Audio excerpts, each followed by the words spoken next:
Hey hi, good morning. இனிய காலை வணக்கம். ஸோ இன்றைக்கான கொஸ்டின்ஸ் பார்த்துடலாம். தொடர்ந்து நம்ம ஒரு 8 நாளைக்கு 70 கேள்விகள் பார்த்துருக்கோம். இன்றைக்கி 9வது நாள். 9வது நாளுக்கான ஒரு 70 கேள்விகள் பார்த்துடலாம். நம்ம திரும்ப திரும்ப நிறைய முறை சொல்லியிருக்கோம். அதே தான் மறுபடியும் சொல்கிறோம். நல்ல ஞாபகத்தில் வச்சுக்கோங்க. இது ஒரு வட்டமான ஓட்டம். இங்கே நேர்கோட்டில் நீங்கள் 10,000 பக்கம் படிக்கிறத விட ஒரு 200 பக்கத்தை திரும்ப திரும்ப படித்து ஞாபகத்தில் வச்சுக்கிறது ரொம்ப ரொம்ப முக்கியம். அதனால் தயவு செஞ்சு எது படித்தாலும், எந்த சப்ஜெக்ட் படித்தாலும் திரும்ப நல்லா ரிவைஸ் பண்ணி ஞாபகம் வச்சுக்கோங்க. எவ்வளோ ஸ்பான்டேனியஸாக டக்குன்னு பதில் எழுதுறீங்க, அதுதான் இங்கே ஜெயிக்கும். அதனால் முடிஞ்ச அளவுக்கு ப்ராப்பராக ரிவிஷன் பண்ணிக்க பாருங்கள். அண்ட் இந்த நாளில் நம்ம ஒரு நல்லபடியாக சூப்பராக தொடங்கலாம். அண்ட் டே 9க்கான யூனிட் 1 ஃபஸ்ட் யூனிட்டில் உள்ள 10 கேள்விகள் பார்த்துடலாம். வேர் சொல்லை அறிதல். இது பார்க்க ரொம்ப ஈஸியாக தெரியும். ஆனால் இதில் நிறைய நம்ம மிஸ்டேக் பண்ணுறதுக்கு சான்ஸ் இருக்குது. நான் சில கொஸ்டின்ஸ் ஆன்சர்ஸ் மறைச்சி வச்சுருக்கேன். அதற்கான பதிலை ட்ரை பண்ணி பாருங்கள். அது சரியாக சொல்லிட்டிங்கன்னா ஓகே, இல்லைனா புரிஞ்சிக்கலாம் அந்த இடத்துல நம்ம என்ன மிஸ்டேக் பண்ணுறோன்னு. ஃபஸ்ட்டு கேள்வி, படிப்பித்தார் என்ற சொல்லின் வேர் சொல்லை காண்க. அப்போ படிப்பித்தார் அதோட வேர் சொல் என்ன? படி. அதுபோல் அடுத்தது, வாழ்த்துவோம் என்ற சொல்லின் வேர் சொல்லை எழுதுக. வேர் சொல் என்னது? வாழ்த்து. மொத்தம் 2 பார்த்துருக்கோம். படிப்பித்தார் என்ற சொல்லின் வேர் சொல்லை காண்க, படி. வாழ்த்துவோம் என்ற சொல்லின் வேர் சொல்லை காண்க, விடை என்னது? வாழ்த்து. அடுத்தது, வேர் சொல்லை தெரிவு செய்.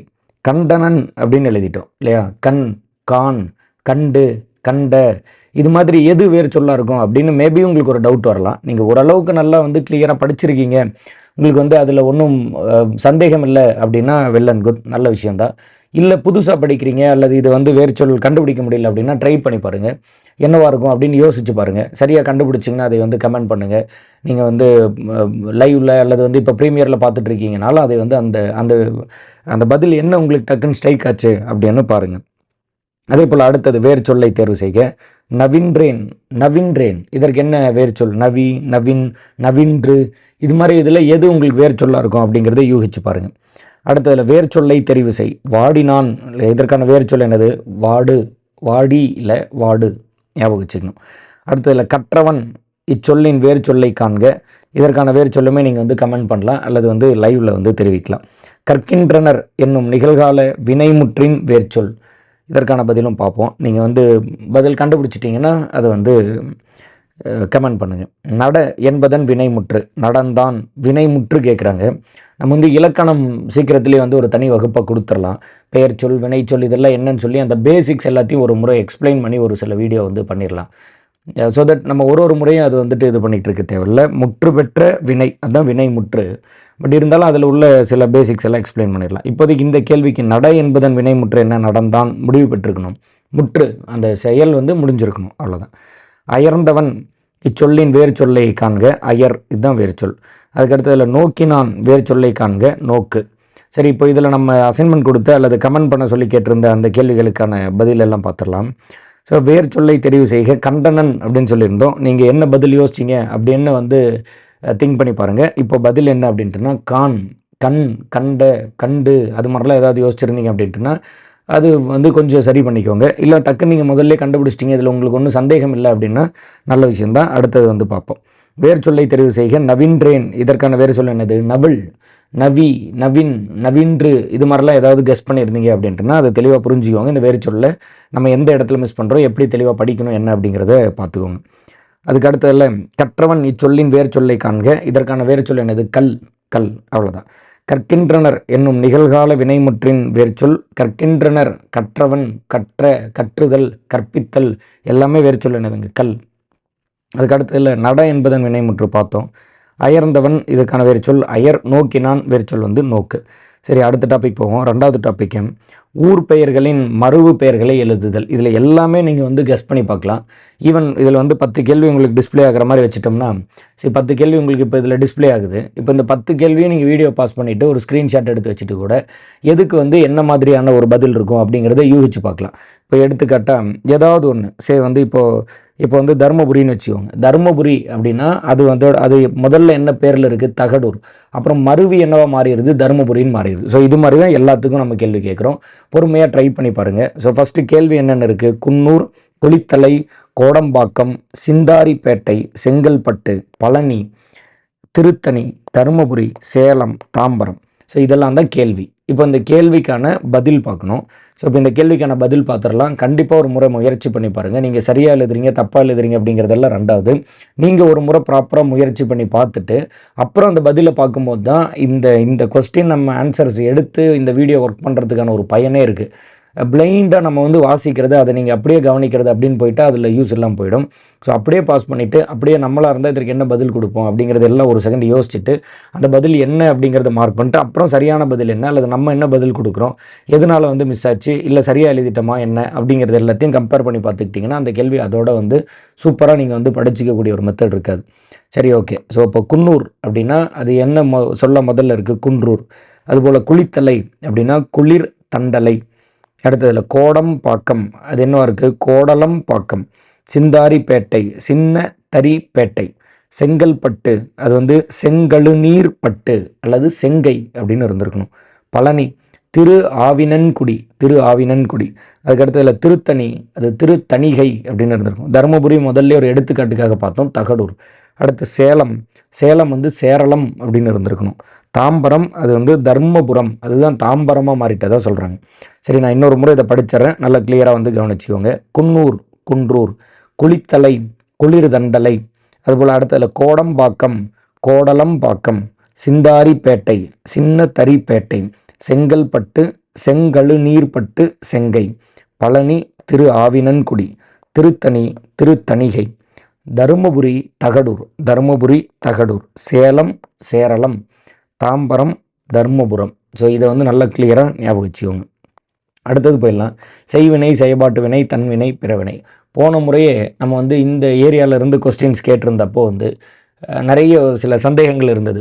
இது வந்து தன்வினையில் வருமா, பிறவினையில் வருமா, இல்லை வந்து செய்வினை, தன்வினை, செயல்பாட்டு வினை, பிறவினை, இது மாதிரி வந்து சில கன்ஃபியூஷன்ஸ்லாம் வந்து சொல்லியிருந்தீங்க. ஒரு போன முறை கேட்டிருந்த ஒரு கொஸ்டின் வந்து ப்ரீவியஸ் இயர் கொஸ்டினில் இருந்தது, அந்த கமெண்ட்டுமே கூட இருந்தது. இந்த ஃபேக்ட் என்ன நீங்கள் தெளிவாக புரிஞ்சுக்கணும் அப்படின்ட்டுனா, ஒரு ஒரு ஒரு இது கொடுக்கும்போது, அதாவது வந்து இப்போ செய்வினை, செயல்பாட்டு வினை, தன்வினை, பிறவினைன்னு ஆப்ஷன் இருக்கிறதுக்கான வாய்ப்பு கொஞ்சம் கம்மி. மேக்ஸிமம் வந்து சுலபமாக நம்ம வந்து இதை ப்ரெடிக்ட் பண்ணுற மாதிரி தான் இருக்கும். ரொம்ப போட்டு கன்ஃபியூஸ் பண்ணிக்காதீங்க. புக்கில் உள்ள கண்டென்ட் தான் நம்ம எடுக்கிறோம். அதனால் அதில் என்ன இருக்குது அப்படிங்கிறத ஃபஸ்ட்டு உள்வாங்கிக்கோங்க. அதுக்கப்புறம் அதற்கு என்ன விளக்கம், எதை எப்படி வந்து நம்ம புரிஞ்சுக்கணும் அப்படிங்கிறத பற்றி இன்னும் கொஞ்சம் கொஞ்சமாக படிப்போம். ஃபர்தராக ஒன் பை ஒன்னாக படிச்சுக்கலாம். நீங்கள் ஏற்கனவே படிச்சுட்டிங்க, உங்களுக்கு டவுட்டாக இருக்குது அப்படின்னா மட்டும் நீங்கள் அதை கமெண்ட் பண்ணுங்கள். அதற்கான விளக்கத்தை நான் வந்து கொடுத்துட்றேன். ஸோ கொஞ்சம் அதை கவனமாக உள்வாங்கிக்கோங்க. ஃபஸ்ட் அது என்னன்னு கேட்டுக்கோங்க. அதுக்கப்புறம் அதில் உள்ள விளக்கத்தை கேட்டுக்கோங்க.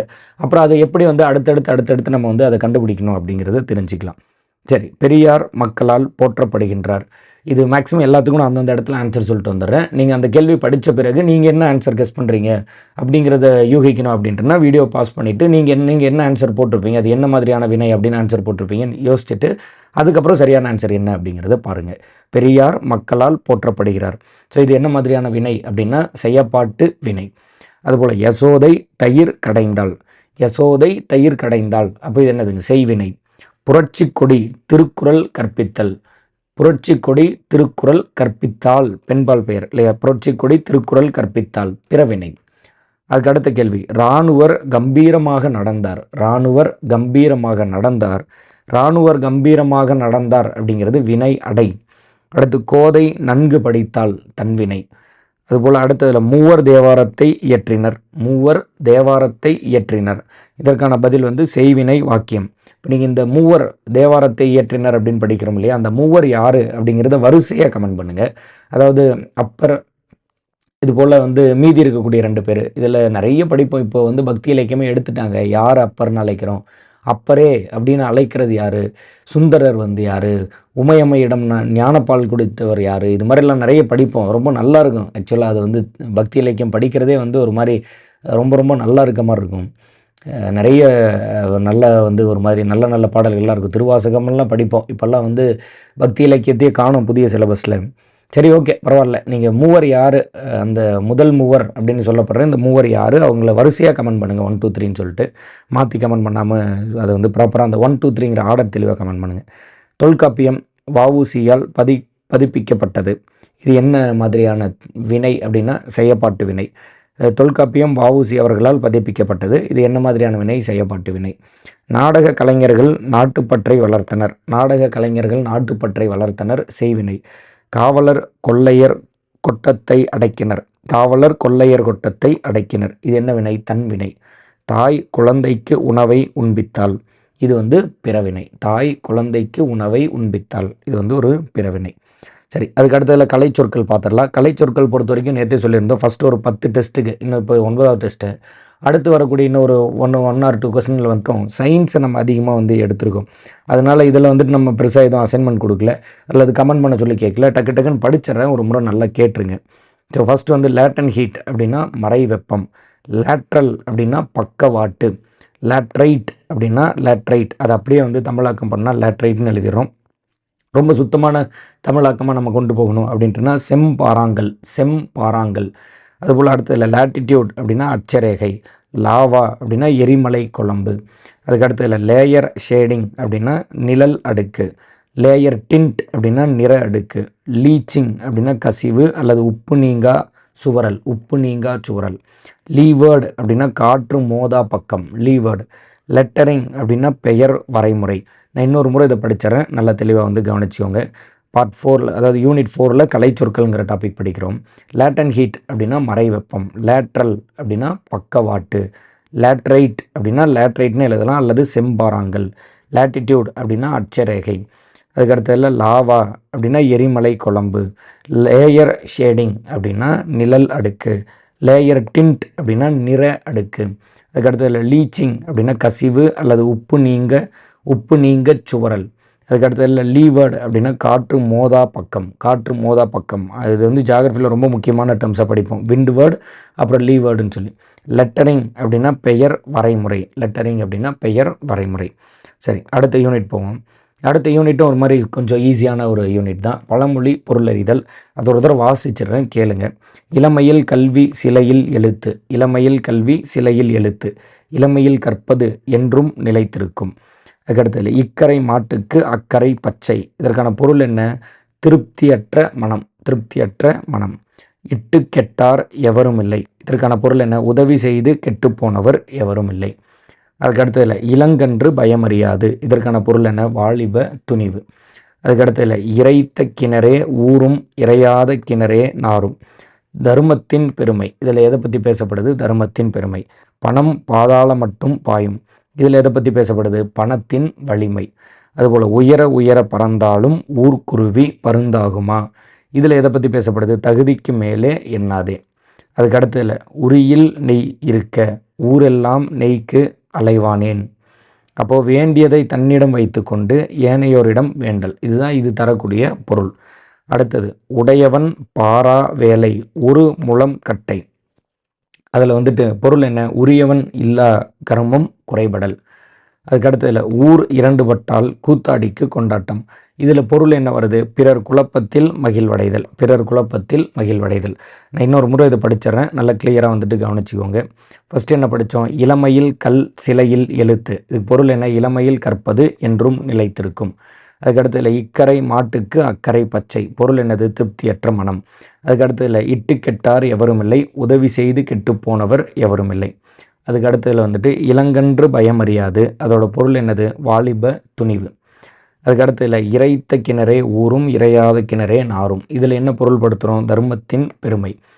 அதுக்கடுத்ததில் பணம் பாதாளம் மட்டும் பாயும். இதற்கு என்ன பொருள்படுத்துகிறோம் அப்படின்ட்டுனா பணத்தின் வலிமை. அதுக்கடுத்ததில் உயர உயர பறந்தாலும் ஊர்க்குருவி பருந்தாகுமா. இதில் என்ன சொல்ல வரோம் அப்படின்ட்டுனா தகுதிக்கு மேலே எண்ணாதே. அடுத்த கேள்வி, உரியில் நெய் இருக்க ஊரெல்லாம் நெய்க்கு அலைவானேன். இதற்கான பொருள் என்ன? வேண்டியதை தன்னிடம் வைத்து கொண்டு ஏனையோரிடம் வேண்டல். அதுக்கடுத்ததில் அடுத்த கேள்வியில் உடையவன் பாரா வேலை ஒரு முழம் கட்டை. பொருள் என்னது? உரியவன் இல்லா கருமம் குறைபடல். அதுக்கடுத்ததில் ஊர் 2 பட்டால் கூத்தாடிக்கு கொண்டாட்டம். இதற்கான பொருள் பிறர் குழப்பத்தில் மகிழ்வடைதல். சரி, அடுத்த யூனிட் பார்த்துடலாம். 6வது யூனிட்டு பிறமொழி சொல்லுக்கு இணையான தமிழ் சொல். இதில் வந்து ஒரு விஷயம் நல்லா கிளியராக புரிஞ்சுக்கணும். குல்லா அப்படிங்கிறது பார்லி மொழி இல்லையா? அதுபோல் பஜார் அப்படிங்கிறது என்ன மொழி? பார்லி மொழி. அதுபோல் அலமாரி அப்படிங்கிறது போர்ச்சுகீசிய மொழியிலேருந்து எடுத்துக்கிறோம். அதுபோல் எந்த மொழியை சார்ந்த வார்த்தைகள் இதெல்லாம், அதுதான் இதில் கொஸ்டின். அதனால தான் ஒரு எக்ஸாம்பிளுக்காக ஃபஸ்ட்டு 3 வந்து விட்டுருந்தேன். ஸோ அதை தெளிவாக பார்த்துக்கணும். குல்லா அப்படின்னா பார்லி மொழி, பஜார் பார்லி, அலமாரி அப்படிங்கிறது போர்ச்சுகீசிய மொழி. அதுபோல் வேறு சில அசைன்மெண்ட் கொடுத்துருக்கோம், அல்லது நீங்கள் வந்து அதை கமெண்ட்டாக தெரிவிக்கலாம். பாஸ் பண்ணிவிட்டு எந்த மொழியாக இருக்கும் அப்படிங்கிறத கெஸ் பண்ணி பாருங்கள். ஆன்சர் வந்து ஒரு பேப்பரை வச்சுட்டு கூட எழுதி பாருங்கள். அதில் வந்து நம்ம சரியாக கெஸ் பண்ணோமா இல்லை எதை தப்பாக கெஸ் பண்ணோம் அப்படிங்கிறத தெளிவாக புரிஞ்சுக்கோங்க. முதல்ல லெஃப்ட் சைடில் இருக்கக்கூடிய கேள்விகள்லாம் படிச்சிடலாம். எக்கச்சக்கம், அடுத்து என்னது நபர், அதுக்கடுத்ததில் பேனா, அதுக்கடுத்ததில் இனாம், அடுத்த கேள்வியில் ரூபாய், 89 ஜாஸ்தி, 90 துட்டு. ஸோ இப்போ இதெல்லாம் எந்த மொழியிலேருந்து வருது அதை பார்க்கலாம். ஃபஸ்ட்டு 3 ஆல்ரெடி பார்த்துட்டோம். குல்லா பார்லி, பஜார் பார்லி, அலமாரி போர்ச்சுகீசிய மொழி. அதுக்கடுத்ததில் எக்கச்சக்கம் எந்த மொழியிலேருந்து வருது? தெலுங்கு. நபர் அப்படிங்கிறது அரபி. அதுபோல் பேனா அப்படிங்கிறது போர்ச்சுகீசியம். அதுபோல் வந்து இனாம் அப்படிங்கிறது உருது. ரூபாய் அப்படிங்கிறது இந்துஸ்தானி. ஜாஸ்தி அப்படிங்கிறது உருது மொழி. அதுபோல் துட்டு அப்படிங்கிறது டச்சு மொழி. ஸோ இதை வந்து நல்ல ப்ராப்பராக புரிஞ்சு வச்சுக்கணும். ஒரு முறைக்கு 2 முறை நல்ல கிளியராக படித்து பாருங்கள். இதில் எதுவுமே மிஸ் ஆகக்கூடாது. கவனம். குல்லா, பஜார், அலமாரி, எக்கச்சக்கம், நபர், பேனா, இனாம், ரூபாய், ஜாஸ்தி, துட்டு. ஸோ இது எல்லாத்தையும் பர்ஃபெக்டாக வந்துட்டு தமிழாக்கமும் பண்ணி வச்சுக்கணும். சரி, இன்றைக்கி வந்து யாரை பற்றி பார்க்க போகிறோம் யூனிட் 7ல் அப்படின்ட்டுனா பாவலரேறு பெருஞ்சித்திரனார் அவர்கள் பற்றி பார்க்க போகிறோம். நம்ம பர்டிகுலராக சேலத்திலிருந்து தான் ஆப்ரேட் பண்ணுறோம். ஜஸ்ட் நம்மளோட யூடியூப் சேனல் அல்லது நம்மளோட லொக்கேஷன் வந்து சேலம். அதனால் இவர் சேலத்துக்காரரு. அதுவே வந்து ஃபஸ்ட் அண்ட் ஃபார்மோஸ்ட் ஒரு பெருமையான விஷயம். சரி, பார்த்துருவோம். கேள்விகளை படிச்சிடறேன், அதுக்கப்புறம் பதில் வந்துடலாம். தற்கால நக்கீரர் என குறிப்பிடப்படுபவர் யார்? அடுத்த கேள்வி, பெருஞ்சித்திரனாரின் இயற்பெயர் என்ன? அடுத்து 3வது கேள்வி, பள்ளி பறவைகள் என்னும் நூல் எத்தனை பிரிவுகளாக அமைந்துள்ளது? பள்ளி பறவைகள் என்னும் நூல் எத்தனை பிரிவுகளாக அமைந்துள்ளது? பெருஞ்சித்திரனார் நடத்திய இதழ்கள் யாவை? அதுபோல் அடுத்து, அறம் பெருகும் தமிழ் படித்தால், அகத்தில் ஒளி பெருகும், திறன் பெருகும், உரம் பெருகும் என கூறியவர் அல்லது இந்த கூற்று யாருடையது? இதுதான் கேள்வி. அதுபோல் அடுத்ததில், உலக தமிழ் முன்னேற்ற கழகத்தை தொடங்கியவர் யார்? உலக தமிழ் முன்னேற்ற கழகத்தை தொடங்கியவர். அதுபோல் அடுத்தது, பெருஞ்சித்திரனாரின் எந்த நூல் தமிழுக்கு கருவூலமாய் அமைந்துள்ளது? ட்ரை பண்ணி பாருங்கள், கமெண்ட் பண்ண பாருங்கள். இதற்கு வந்து என்ன ஆன்சர் அப்படிங்கிறத வந்துட்டு யூகிச்சு பாருங்கள். அடுத்ததில், கனிச்சாறு எத்தனை தொகுதிகளாக பிரிக்கப்பட்டுள்ளது? அடுத்த கேள்வி, பெருஞ்சித்திரனார் பிறந்த ஊர் எது? சரி, மறுபடியும் கேள்வி படிப்போம். கேள்வி படித்து வித் ஆன்சர்ஸோடு நம்ம வந்துட்டு சொல்லிட்டு வந்துடலாம். ஃபஸ்ட்டு கேள்வி என்ன சொல்லியிருந்தோம்? தற்கால நக்கீரர் என குறிப்பிடப்படுபவர் யார்? அது வந்து பாவலரேறு பெருஞ்சித்திரனார் அவர்களை தான் தற்கால நக்கீரர்னு சொல்கிறாங்க. பெருஞ்சித்திரனாரின் இயற்பெயர் என்ன? துரைமாணிக்கம். பெருஞ்சித்திரனாரின் இயற்பெயர் என்ன அப்படின்றனா துரைமாணிக்கம். அடுத்து, பள்ளி பறவைகள் என்னும் நூல் எத்தனை பிரிவுகளாக அமைந்துள்ளது? இது வந்து 3 பிரிவுகளாக அமைந்துள்ளது. குஞ்சுகளுக்கு, பறவைகளுக்கு, மணிமொழி, மாலை அப்படின்னு 3 பிரிச்சிருக்காங்க. அடுத்து, பெருஞ்சித்திரனார் நடத்திய இதழ்கள் யாவை? அது வந்துட்டு தென்மொழி, தமிழ் சிட்டு, தமிழ் நிலம். தென்மொழி, தமிழ் சிட்டு, தமிழ் நிலம். அதுபோல் அடுத்து, அறம் பெருகும் தமிழ் படித்தால், அகத்தில் ஒளி பெருகும், திறன் பெருகும், உரம் பெருகும் என்ற கூற்று யாருடையது? என்ற கூற்று வந்து பாவலரேறு பெருஞ்சித்திரனார் அவர்களுடையது. உலக தமிழ் முன்னேற்ற கழகத்தை தொடங்கியவர் திரு பாவலரேறு பெருஞ்சித்திரனார் அவர்கள். பெருஞ்சித்திரனாரின் எந்த நூல் தமிழுக்கு கருவூலமாய் அமைந்துள்ளது? திருக்குறள் மெய்ப்பொருள். தமிழுக்கு மிக முக்கியமான ஒரு கருவூலமாக அமைந்துள்ள நூல் எது அப்படின்றனா திருக்குறள் மெய்ப்பொருள் உரை. செந்தமிழே உள்ளுயிரே செப்பரிய நின் பெருமை என்னும் பாடல் யாருடையது? செந்தமிழே உள்ளுயிரே செப்பரிய நின் பெருமை என்னும் பாடல் யாருடையது? இந்த பாடல் வந்துட்டு, இந்த வரிகளுக்கு சொந்தக்காரர் வந்துட்டு பாவலரேறு பெருஞ்சித்திரனார் அவர்கள் தான். சரி, அடுத்த கேள்வி, கனிச்சாறு எத்தனை தொகுதிகளாக பிரிக்கப்பட்டுள்ளது? சரி, இதற்கான ஆன்சர் பார்த்துருவோம். 8 தொகுதிகளாக. அடுத்து, பெருஞ்சித்திரனார் பிறந்த ஊர் எது? இதை ஏற்கனவே சொல்லியிருந்தோம். பெருஞ்சித்திரனார் பிறந்த ஊர் வந்து சேலம் மாவட்டம் சமுத்திரம் அப்படிங்கிற இடத்துல பிறந்திருக்கார். ஸோ இன்றைக்கி டே 9க்கான கொஸ்டின்ஸ் எல்லாத்தையும் வந்து நம்ம பார்த்துட்டோம். 70 கேள்வி. நம்மளே வந்து யூனிட் 6க்கான ஒரு 36,035 கேள்விகள் வந்து நம்ம ஒரு கொஸ்டின் பேங்க் மாதிரி கொடுத்துருக்கோம். ஸோ அதோட லிங்க் நான் டிஸ்கிரிப்ஷனில் தர விருப்பம் இருந்ததுன்னா நீங்கள் வந்து அதை கிளிக் பண்ணி பார்த்துட்டு அந்த வீடியோவோட கம்ப்ளீட் ஒரு வீடியோ மாதிரி அந்த பிடிஎஃப் வச்சு அப்படியே ஒரு வீடியோ மாதிரி பேசினது, புக்கோட ப்ரைஸு, அது மாதிரி எல்லா டீட்டெயில்ஸுமே அதில் சொல்லியிருப்பேன். நீங்கள் அந்த வீடியோ பார்த்துட்டு அந்த புக் வேணும்னா விருப்பப்பட்டால் வாங்கிக்கலாம். முன்னாடி வந்து யூனிட் 8ன்னு இருந்தது, இப்போ வந்து அது என்னவா இருக்குன்னா யூனிட் 6ன்னு இருக்குது. ஞாபகத்தில் போட்டு வச்சுக்கோங்க. ஸோ அதற்கான கொஸ்டின் பேங்க் வந்து நம்மகிட்ட அவைலபிளாக இருக்குது. விருப்பம் இருந்ததுன்னா வாங்கிக்கோங்க. அண்டு மற்றபடி நம்மளோட டெஸ்ட் பேட்ச்சு மற்ற அதர் டீட்டெயில்ஸ் எல்லாமே வந்து டிஸ்கிரிப்ஷனில் லிங்க்கை கொடுத்துருக்கேன். கிளிக் பண்ணி பார்த்துட்டு யாருக்கும் விருப்பம் இருந்தது அப்படின்றனா நீங்கள் வந்து தாராளமாக ஜாயின் பண்ணிக்கலாம். ஸோ தொடர்ந்து நீங்கள் வந்து சப்போர்ட் பண்ணுங்கள். ஏற்கனவே எப்போவும் தினமும் சொல்கிறது தான், இந்த நாளில் மேக்ஸிமமாக நீங்கள் எவ்வளோ உழைச்சி எவ்வளோ விஷயத்த வந்து சேர்த்துக்க முடியுமோ, எவ்வளோ அறிவை கேதர் பண்ணிக்க முடியுமோ, எவ்வளோ பாசிட்டிவாக இந்த நாளை வந்து உழைச்சி சேர்த்துட்டு சாயந்தரம் தூங்க போகும்போது இந்த நாள் வந்து ரொம்ப அற்புதமாக நல்லா யூட்டிலைஸ் பண்ணியிருக்கோம் அப்படிங்கிற ஒரு சாட்டிஸ்ஃபேக்ஷனோட தூங்க போகிற மாதிரி இந்த நாளில் வந்து ரொம்ப நல்லா யூட்டிலைஸ் பண்ணிக்கோங்க. சனி ஞாயிறு அப்படிங்கிறது எல்லாமே வந்து நீங்கள் எக்ஸாம் அடித்த பிறகு தான். அது வரைக்கும் சனி ஞாயிறு அப்படிங்கிற பேச்சுக்கே இடமில்லை இல்லையா? டக்குன்னு வந்து ஏதாவது ஒரு பிரேக் எடுக்கணும், ரெஸ்ட் எடுக்கணும்னா ரெஸ்ட் எடுத்துகிட்டு 1 or 2 hours ரெஸ்ட் எடுத்துகிட்டு மறுபடியும் படிக்க உட்காந்துடணும். எந்த விதமான ஒரு தொய்வும் வந்து உங்களோட ப்ரிப்பரேஷனில் கண்டினியூஸ் ப்ரிப்பரேஷனில் ஏற்படவே கூடாது. இது வந்து என்னோட ஒரு கைண்ட் அட்வைஸ், ஞாபகத்தில் வச்சுக்கோங்க. சரி, ஓகே டன். அடுத்து வந்து டே 10ல் சந்திப்போம். தொடர்ந்து வந்து படிச்சுக்கிட்டே இருங்க.